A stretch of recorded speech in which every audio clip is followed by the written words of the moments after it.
But we have not done the job, and we are not likely to do the job. You know why? Because we are really not equipped. You see, South African students, Muslim students, you have a couple here, I understand. A lot of our young men are sent to Deoband and Jalalabad. It's India.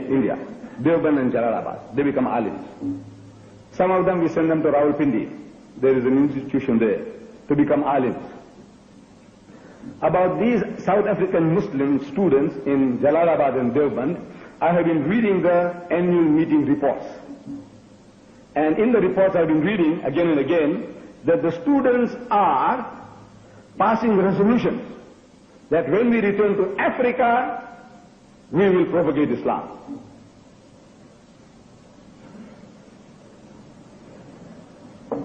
When we return to Africa, qualified, we will propagate Islam. And I'm watching, I'm waiting for them, and they come. Returning home, they're teaching little children, Alif Bete se, or they're doing our imamat for us, mashallah, or helping the fathers back in the business. There is not one alim doing propagation. Not one. So I'm thinking, my children are all hypocrites, munafiqs. And you know, the darja, the position of the munafiq, Allah says, Innal munafiqina fi darakil asfali minan nar. So most certainly the munafiq will be in the deepest depth of Jahannam, hellfire. Is this the destiny of my children? They sacrificed so much, they went into an inhospitable country, unhygienic conditions, poor food, and they spent 5 years, 10 years, and they return. Hypocrites all, I can't accept that. Then what happened? When they pass resolutions, I say they were sincere. My children, they're sincere. But why aren't they doing it? Because they were not equipped. You can only take out what is put in. You know, in our computer, Allah's God-given computer, whatever is put in comes out. The American says in the human computer, electronic machine, he says, garbage in, garbage out. Whatever bhusa bharte hai, wo bhusa nikalta hai. And it's natural. What you put in is going to come out. In other words, your teachers and your professors, what is they're putting in, the same thing is going to come out when you go out from here. Nothing else. Now, man, what you think, when you came in, what ideas you had, all will be lost. Whatever they're programming you with, that is what is going to come out. They're programmed with, I tell you what they're programmed with. They return, keeping us busy. About your beard. दाढ़ी नहीं रखते तुम लोग? दाढ़ी रखिए तो standard size नहीं है? Huh? I had one of your professors meeting me this morning, and he had a nice, lovely small goatee, small, nice beard. But I noticed that he had shaved his mustache. He had shaved his mustache. Now, if I was one of those guys, I would have told him straight away, because somebody had told me once. He said, you shave your mustache? I said, yes. He says, you know, the sunnah is, our Nabi said, he says, you must trim the mustache, not shave it. They're busy. The house is on fire. Our daughters are running away wholesale with the mushriks. Nobody worries about that. They're Christianizing our men and women. For every one boy we lose to Christianity, we're losing 3 girls. Nobody's worried about that. The house is on fire. Nobody worries about that. They're worrying about the beard. They're worrying about the clothing. So, Nasara ka kapda pehante hain, tum daadi rakhte nahi. Busy. Everybody's busy. While the enemy is making inroads. We are kept busy. Shaitan hame sabko busy rakhta hai.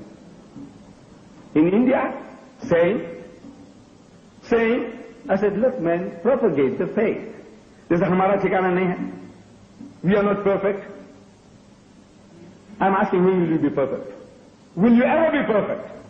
Is it possible that the whole Muslim world, 1,000 million today, will all become angels?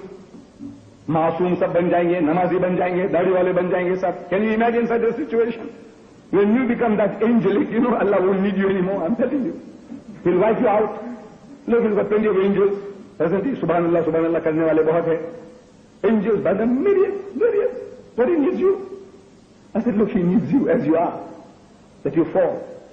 That you make a mistake and you get up and you cry and you try to walk straight again and you fall again. He loves that.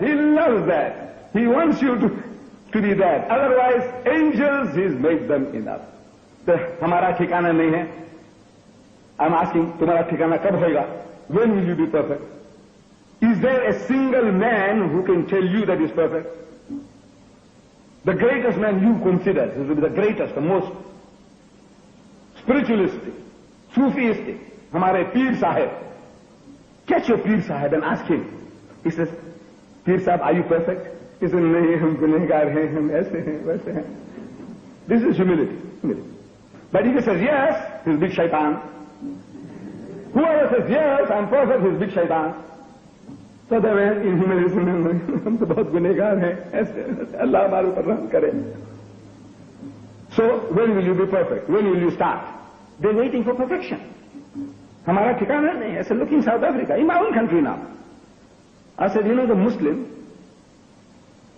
he is the topmost in brotherhood, in piety, in charity, in sobriety. There is not another community in that country that can show a candle to us, to show us that we are better than you. There isn't. We are boasting, and nobody ever contradicts me. In public meetings, I say, look, we Muslims, we have the lowest alcoholic consumption in the country. We have the lowest gambling rate in the country. We have the lowest divorce rate in the country. We have the lowest suicide rate in the country. We have the lowest prison rate in the country, and the highest charity rate in the country. And yet we get no converts. The Christian, with all his arrogance, his racism, he is getting converts. What is the reason? You tell me. How is it that he is getting converts? And we are not. Either Islam is a spent force, good enough for a museum, the Quran and everything about Islam, put it in a museum, like the one you have in Taxila, what our ancestors, 5,000 years ago what they did, in Taxila outside Rawalpindi, nahi dekha hoga to jaakar dekhna, is worth seeing. What our ancestors, 5,000 years ago, what they had here, on this subcontinent, a waterborne sewerage. You know that? They made gold jewelry, as modern as today's jewelry. 3,000 years before Jesus was born, they made muslin cloth, a yard muslin cloth, you can hold it in the palm of your hand. Go and see it in the museum in Taxila. Then you know. What happened? A people so high, when the white man was living in caves wearing skin, my ancestors were civilized. Then what happened?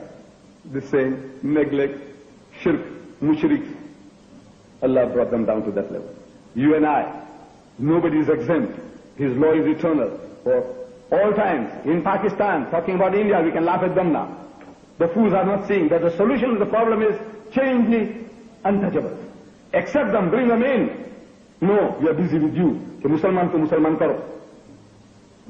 In the meantime, the enemy is going to wait for you to become perfect. In Pakistan, for what I'm given to understand, you can correct me. So there are so many cities in Pakistan with an average population of more than 100,000 Christians each. Karachi, more than 100,000 Christians. Multan, more than 100,000 Christians. Lahore, more than 100,000 Christians. I was saying Sialkot, to somebody corrected, is more than 200,000 Christians. They are coming from 5,000 miles, 10,000 miles away and converting our people. They are our people. They can be untouchables. Whatever they are, they're in your field. They are in your home. And the guy comes outside and steals them. And you do nothing. You don't even feel jealous. This is what I found in Malaysia. The Malay has the sickness. I don't know if there are any Malays. Go and tell them that we are Malaysian, your people. In the Islamic University of Kuala Lumpur, the Christian missionaries are running amok. The Muslim does nothing. Oh, they're converting the Buddhists. They're converting the Hindus. So what? You see, we Muslims are safe.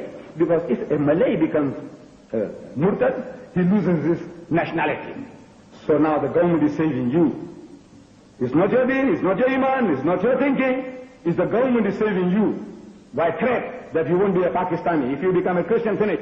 No longer Pakistani nationality. In the meantime, the missionaries are on this campus, they're converting the people wholesale, and the Malay, my brother, very good fellow, very nice, soft, nice chap, the sweetest people, Malays and Indonesians, nice, soft people. Nice, soft people, ready for to be chewed up by everybody. Because you're so nice, so kind. My father taught me, he says, my son, don't be so sweet that people will chew you up, and don't be so bitter that people spit you out. I'm trying to keep the balance. The Malay is too sweet. The Indonesian is too sweet. So they're chewing him up. They're chewing him up. In Indonesia, they have perverted more than 15 million Indonesians into Christianity.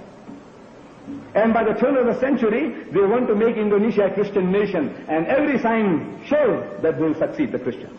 They are now working concertedly, all the Christians. In my country, they're fighting like cats and dogs. We have 1,000 different sects and denominations among the whites of South Africa and 3,000 among the blacks. Different sects and denominations. They are fighting for converts. Not so in Indonesia. This is, we go for what is called Operation Overkill. Inki satyanas kar do. Just finish them up, man. We'll Christianize them all. Later on, we'll fight for the loot.